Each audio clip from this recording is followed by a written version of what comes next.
Welcome to my channel. मैं हूं शुभम और हम देखेंगे बैंक निफ्टी किस तरह से मूव कर सकता है 24 जून को। बट पहले हम देख लेते हैं कल हमने जिस तरह से एनालिसिस किया था उसके हिसाब से बैंक निफ्टी ने किस तरह से मूव किया है।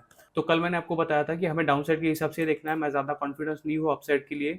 मुझे अगर ट्रेंड डाउन साइड के हिसाब से मिलता है तो मैं ज़्यादा कंफर्टेबल रहूँगा। उसके हिसाब से मैंने आपको बोला था कि अगर इसके आसपास ये ओपन होता है तो हमें यहाँ से जो सप्लाई जोन है वहाँ से हमें डाउन साइड के हिसाब से ट्रेड बनाना है, या फिर गैप डाउन भी अगर ओपन होता है तो भी मैंने बोला था कि डाउन साइड के हिसाब से ही ट्रेड बनाना है। तो आप देख सकते हो कि बैंक निफ्टी किस तरह से हमारे सप्लाई जोन से डाउन साइड में मोमेंटम किया है इसने। ठीक है, अच्छा खासा एक मोमेंटम हमें देखने को मिला नीचे के साइड में।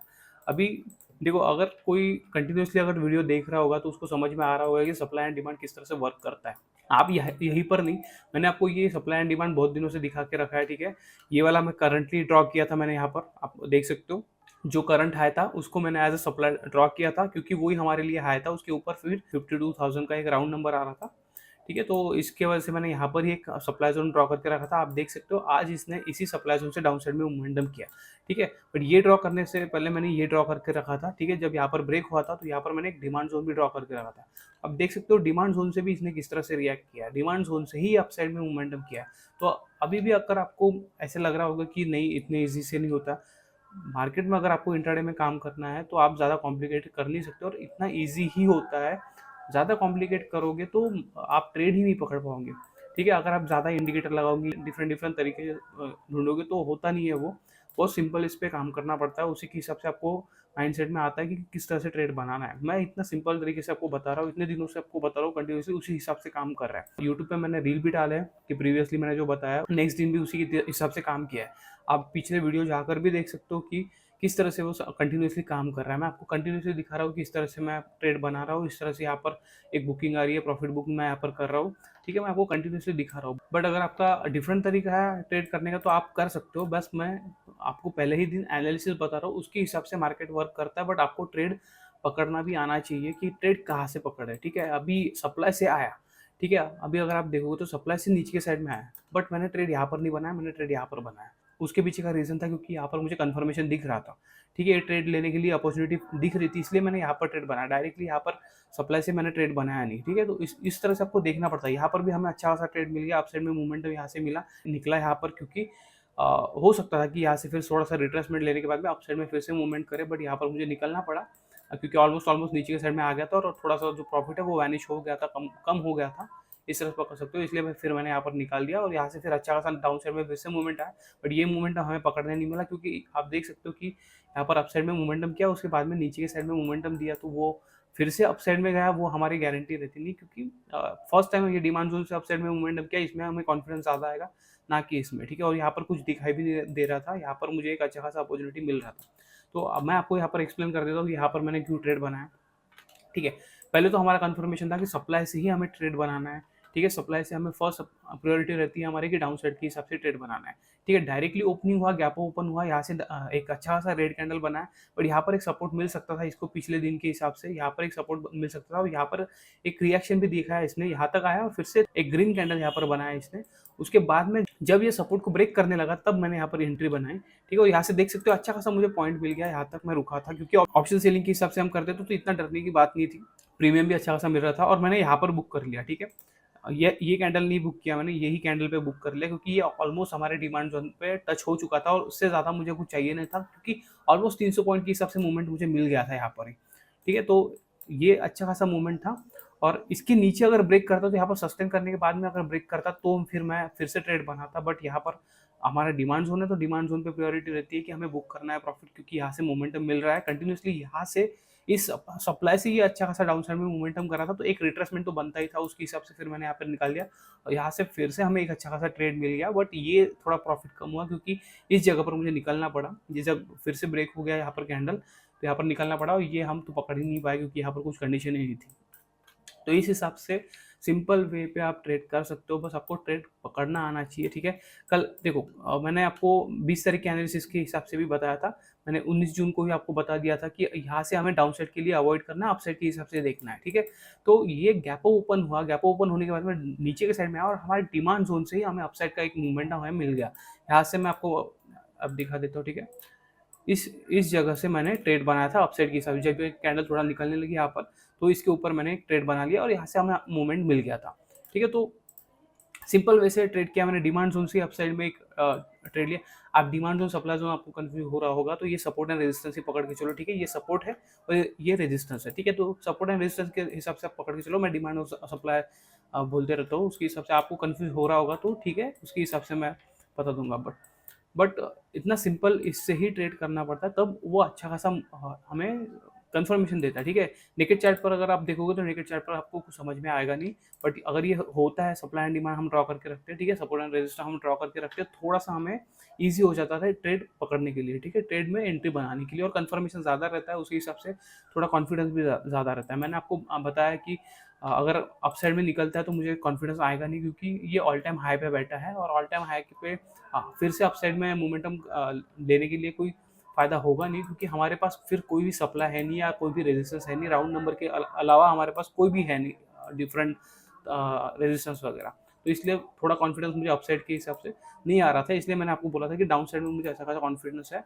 और मैं आपको ये भी बता देना चाहता हूँ कि 1 आवर के हिसाब से मैं अगर आपको बताऊँ तो 51,000 अगर ब्रेक होता है बैंक निफ्टी का, ठीक है, 51,000 के नीचे अगर ब्रेक होता है बैंक निफ्टी, तो हमें अच्छा खासा डाउन साइड में एक मोमेंटम देखने को मिल सकता है, और वो मोमेंटम हमें 49,600 तक भी देखने को मिल सकता है। 49,600 से लेकर 49,500 तक बैंक निफ्टी फिर से नीचे के साइड में मूवमेंट कर सकता है, तो वो पोजिशनल के हिसाब से हो जाएगा। बट 51,000 को ब्रेक करने के बाद में ये सस्टेन करना चाहिए, तो फिर एक अच्छा खासा हमें 49,600 तक या 49,500 तक हमें मोमेंटम देखने को मिल सकता है। अभी हम देख लेते हैं कि मंडे के हिसाब से हमें किस तरह से ट्रेड बनाना है, ठीक है। अभी आप सिंपल तरीके से सोचो कि ये अभी कंसोलिडेशन है, ठीक है, चैनल पैटर्न में अभी है मार्केट, ठीक है। तो जब तक ये चैनल पैटर्न में रहता है, हमें चैनल पैटर्न पे सप्लाई एंड डिमांड के हिसाब से ही खेलना है, ठीक है। सप्लाई एंड डिमांड के हिसाब से ही हम ट्रेड पकड़ेंगे। यहाँ पर बीच में कोई भी ट्रेड बनाना नहीं है।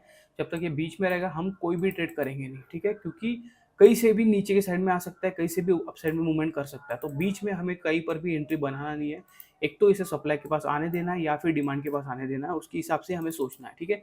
तो बीच में हमें ट्रेड नहीं करना है। अगर ये यहाँ से अपसाइड में मूवमेंट करता है, सप्लाई पे आता है, तो फिर से हम डाउन साइड की अपॉर्चुनिटी फाइंड आउट करेंगे, और अगर ये नीचे के साइड में आता है और डिमांड जोन पे आता है, और फिर से हम अपसाइड के हिसाब से अपॉर्चुनिटी फाइंड आउट करेंगे। फर्स्ट प्रायोरिटी हमारी यही रहेगी, ठीक है। उसके बाद में हम देखेंगे कि अगर ये यहाँ पर आने के बाद में अगर सस्टेन करने की कोशिश करता है और निकालता है इसको, तो फिर से ये कंसोलिडेशन जो है ये ब्रेक हो जाएगा, और हो सकता है कि बैंक निफ्टी थोड़ा सा अपसाइड में मोमेंटम दिखाए। बट अगर अपसाइड में मोमेंटम दिखाता है तो मैं अपसाइड के लिए थोड़ा कंफर्टेबल नहीं रहूँगा, मैं अपसाइड के लिए थोड़ा अवॉइड करूँगा ट्रेड बनाना, क्योंकि हो सकता है कि ये अपसाइड में ब्रेक करे, उसके बाद में अच्छा खासा फॉल दे बैंक निफ्टी, इस तरह से भी हो सकता है। तो इसलिए अगर आपको ट्रेड पकड़ना है इंट्राडे के हिसाब से भी, तो अपसाइड में मूवमेंट, अपसाइड में एंट्री बनाने की कोई मतलब ज़रूरत है नहीं, थोड़ा सा अवॉइड कर लेना उसको। मैं भी अवॉइड करने वाला हूँ, अपसाइड के लिए मैं ट्रेड बनाने नहीं वाला हूँ यहाँ पर। तो मुझे कॉन्फिडेंस ज़्यादा रहेगा कि डाउन साइड के हिसाब से अगर मुझे मिलता है तो मैं ज़्यादा कॉन्फिडेंस रहूँगा, ठीक है, ज़्यादा कॉन्फिडेंस में रहूँगा, ठीक है। तो उसके हिसाब से मैं डाउन साइड के हिसाब से प्रेफर करूँगा। अगर ये सप्लाई से नीचे के साइड में आने लगता है तो फिर मैं डाउन साइड के हिसाब से यहाँ पर ट्रेड बनाऊँगा, ठीक है। यहाँ से भी नहीं, मैं आपको बोल रहा हूँ कि यहाँ से अगर सप्लाई के पास में आता है तो डाउन साइड के हिसाब से हमें ट्रेड फाइंड आउट करना है। यहाँ से डिमांड के पास आता है तो फर्स्ट प्रायोरिटी रहेंगी हमारे अपसाइड के हिसाब से ट्रेड फाइंड आउट करना है, और यहाँ पे सस्टेन करने लगता है और ब्रेक करता है तो फिर हमें 51,000 को ब्रेक करने देना है इसको। अगर 51,000 को ये ब्रेक करता है, पहले हम यहाँ पर ब्रेक होने के बाद में ट्रेड नहीं करेंगे, क्योंकि यहाँ पर ज़्यादा गैप है नहीं, ठीक है। यहाँ पर ट्रेड अवॉइड करेंगे थोड़ा। अगर ये ब्रेक करने के बाद में 51,000 को भी ब्रेक करता है तो फिर एक हमें डाउन साइड में एक मोमेंटम अच्छा खासा आते हुए दिखाई दे सकता है बैंक निफ्टी में, ठीक है। तो इसके लिए भी रेडी रहना है। फर्स्ट प्रायोरिटी रहेंगी, अगर डिमांड जोन पे आता है तो हमें अपसाइड के हिसाब से देखना है, बट यहाँ पर सस्टेन करने के बाद में ब्रेक करता है तो 51,000 तक ब्रेक करने की वेट करना है। उसके बाद में हम देखेंगे कि उसके नीचे अगर ट्रेड मिलता है तो फिर हम वहाँ पर ट्रेड करेंगे। अगर एक गैप ओपन हो जाता है तो वो भी सेम ही है, हमें सप्लाई से डाउन साइड के हिसाब से ट्रेड देखना है। और अगर गैप डाउन भी अगर ओपन हो जाता है हमारे यहाँ पर, या फिर 51,000 पे ही गैप डाउन अगर ओपन हो जाता है, तो फिर हमें देखना पड़ेगा कि यहाँ से हो सकता है अपसाइड में थोड़ा मूवमेंट करे, यहाँ पे रेजिस्टेंस ले, और यहाँ से फिर डाउन साइड में बैंक निफ्टी आ सकता है। और अगर जो ये डिमांड है 51,300 का जो डिमांड है, यहाँ पर अगर गैप डाउन अगर ओपन होता है तो फर्स्ट प्रायोरिटी रहेंगी हमारे अपसाइड के हिसाब से देखना है। बट अगर यहाँ पर सस्टेन करने लगता है और ब्रेक करता है तो फिर तो आपको पता ही है 51,000 को अगर ब्रेक करता है उसके बाद में हम देखने वाले हैं बैंक निफ्टी में एंट्री, ठीक है।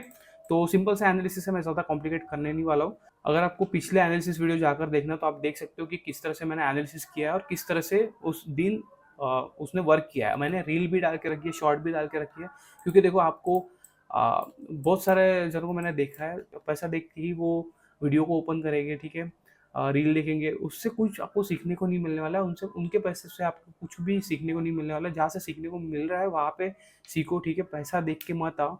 अगर किसी का एनालिसिस प्रॉपर्ली काम कर रहा है, अगर वो सिंपल वे से बता रहा है तो उसका वीडियो देखो। मैं ये नहीं बोल रहा हूँ कि मेरा वीडियो आकर देखो, आपको जो भी पसंद है उसका वीडियो जाकर देखो, बट लर्निंग मिलनी चाहिए आपको, उस तरह से मार्केट में काम करना चाहिए। देखो मैं ज़्यादातर बैंक निफ्टी इसलिए बताता हूँ क्योंकि मैं खुद बैंक निफ्टी में ही ट्रेड करता हूँ, मैक्सिमम टाइम पे बैंक निफ्टी में ट्रेड करता हूँ, या फिर मैं करेंसी में ट्रेड करूँगा, ठीक है, उसके हिसाब से। कम्युनिटी में भी मैं ज़्यादातर एक्टिव रहता नहीं हूँ, ज़्यादातर मैं बैंक निफ्टी को ही देखते रहता हूँ। तो बैंक निफ्टी इस तरह से हो चुका है मेरे लिए कि उसका मूवमेंट मुझे समझ में आ जाता है, ठीक है, किस तरह से वो रिएक्ट कर सकता है, कहाँ पर किस तरह से मूवमेंट कर सकता है। देखो मैंने आपको यहाँ पर भी बताया था कि ये जो ब्रेकआउट हुआ है ये ज़्यादा मुझे अच्छा लगा नहीं था, तो थोड़ा मैं अनकंफर्टेबल हो रहा था, यहाँ पर कंफर्टेबल नहीं था। बट जब ये मोमेंटम मैंने देखा इस जगह पर, ठीक है, ये अच्छा खासा मोमेंटम हमें देखने को मिला, यहाँ पर स्ट्रॉन्ग कैंडल्स मुझे देखने को मिली, तो यहाँ पर मुझे फिर से हमें अपसाइड का ट्रेड यहाँ पर मिल गया था, ठीक है। तो उसके हिसाब से आपको देखना पड़ता है। अगर आप कंटिन्यूसली देखते रहते हो एक ही इंडेक्स को, अगर देखते रहते हो तो आपको समझ में आ जाता है कि उसका मोमेंटम किस तरह से रहता है, किस तरह से उसका बिहेवियर रहता है, कब वो ज़्यादा वोलेटाइल है, उनकी कैंडल जो बन रही है उसके हिसाब से वो वोलेटाइल है या नहीं है। क्योंकि यहाँ पर आपको क्लीन डिफरेंस यहाँ पर दिखाई दे रहा होगा, ये कैंडल का साइज देखो, ये कैंडल का साइज देखो, ठीक है। तो वो मैंने आपको पहले बता दिया, तो उसके हिसाब से आपको समझ में आता है वो कि किस तरह से एक इंडेक्स काम करता है। अगर आप 10 इंडेक्स में डिफरेंट डिफरेंट इंडेक्स में हर रोज एक्सपायरी में अगर काम करोगे तो उसके हिसाब से कुछ बनने नहीं वाला है। वो आप इस तरह से पकड़ो कि गैम्बलिंग के हिसाब से आप देख रहे हो, एक इंडेक्स पे ध्यान लगाओ, उसमें भी पैसा बनने वाला है। ऐसा तो है नहीं कि उसमें पैसा बनता नहीं है, ठीक है। डिफरेंट डिफरेंट इंडेक्स में आप काम करके क्या करने वाले हो। अगर आप डेली के एक्सपायरी में जाते हो तो ऑप्शन सेलिंग के हिसाब से अगर आप देख रहे हो ठीक भी है, ठीक है, बट उसमें भी ऑप्शन सेलिंग के हिसाब से देखो या ऑप्शन बाइंग के हिसाब से देखो, उसमें भी लोग लॉस कर रहे हैं, ठीक है। क्या फायदा हो रहा है, अगर ऑप्शन सेलिंग भी कर रहे हो तो उसमें कितने का 20-20 रुपए का प्रीमियम शॉर्ट कर रहे हो, और वो 20 रुपए का प्रीमियम 100, 150, 200 भी जा रहा है। तो उतना लॉस आप दे रहे हो एक ही झटके में, और फिर से शॉर्ट कर रहे हो तो 20 रुपए का। उससे अच्छा तो इन द मनी शॉर्ट करो ना, सीधा सीधा 500 का प्रीमियम शॉर्ट करो। उस पे देखो कि 500 का प्रीमियम अगर ऑलमोस्ट ऑलमोस्ट 200 अगर 300 अगर या 100 अगर आ जाता है तो आपका रिस्क रिवॉर्ड तो भी मैनेज होगा। उस तरह से नहीं करे। अगर ऑप्शन सेलर भी वहाँ पर काम करे तो 20-20 रुपए का प्रीमियम शॉर्ट कर रहे हैं। अगर ऑप्शन बायर काम करे तो वो भी एक हीरो जीरो के हिसाब से ही ट्रेड कर रहे हैं। उस तरह से मार्केट में काम किया नहीं जाता है। अगर आप लॉन्ग टर्म के हिसाब से सस्टेन कर रहे हो तो गैम्बलिंग करना छोड़ दो, ठीक है। यहाँ पर गैम्बल करने से कुछ फायदा नहीं होने वाला। एक दिन आप बहुत बड़ा प्रॉफिट कमाने से कुछ नहीं होने वाला है, क्योंकि वो एक दिन का प्रॉफिट आपका 3-4 दिन में चला जाएगा। उसके बाद क्या करने वाले हो, फिर से वही करने वाले हो। उस तरह से ट्रेडिंग नहीं किया जाता है। ट्रेडिंग एज अ बिजनेस देखो, ठीक है। गैम्बलिंग के हिसाब से मत देखो, इसको जुए के हिसाब से मत देखो। पैसा दिख रहा है तो अच्छा लग रहा है, पैसा जा रहा है तो बुरा लग रहा है, उस तरह से मत देखो। ये कंटिन्यूसली आपको स्किल एक्वायर करना पड़ेगा। तो स्किल एक्वायर करने के लिए एक इंडेक्स में काम करो, इस तरह से पकड़ो कि आपको उस इंडेक्स में पीएचडी कर लेना है, ठीक है। एक सब्जेक्ट चूज कर रहे हो आप, निफ्टी बैंक या बैंक निफ्टी, या आपको निफ्टी पसंद है तो निफ्टी करो, ठीक है।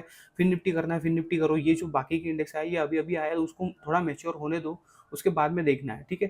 बैंक निफ्टी पहले से है, उसके हिसाब से आप वहाँ पर देख सकते हो। मैं जैसे बैंक निफ्टी को देख रहा हूँ तो आपको उस इंडेक्स में कंप्लीटली पीएचडी करना है, उस हिसाब से आपको जाना है, ठीक है। आपको मूवमेंट समझ में आना चाहिए कि मूवमेंट किस तरह से काम कर रहा है। 10 इंडेक्स देखते मत बैठो, ठीक है। तो सिंपल सा एनालिसिस है, ज़्यादा कॉम्प्लिकेटेड मैंने किया नहीं है। उसके हिसाब से आपको मंडे के दिन देखना है, ठीक है। अभी छुट्टी आ रही है तो छुट्टी एंजॉय करो, बढ़िया सैटरडे संडे, ठीक है। कुछ मार्केट देखना नहीं है आपको सैटरडे संडे को, डायरेक्टली आप मंडे को देखो। मंडे के हिसाब से ओपनिंग किस तरह से हो रहा है उसके हिसाब से आप प्लान करो ट्रेड को, ठीक है। तो आज के लिए बस इतना ही, मिलते हैं नेक्स्ट वीडियो में। Thank you.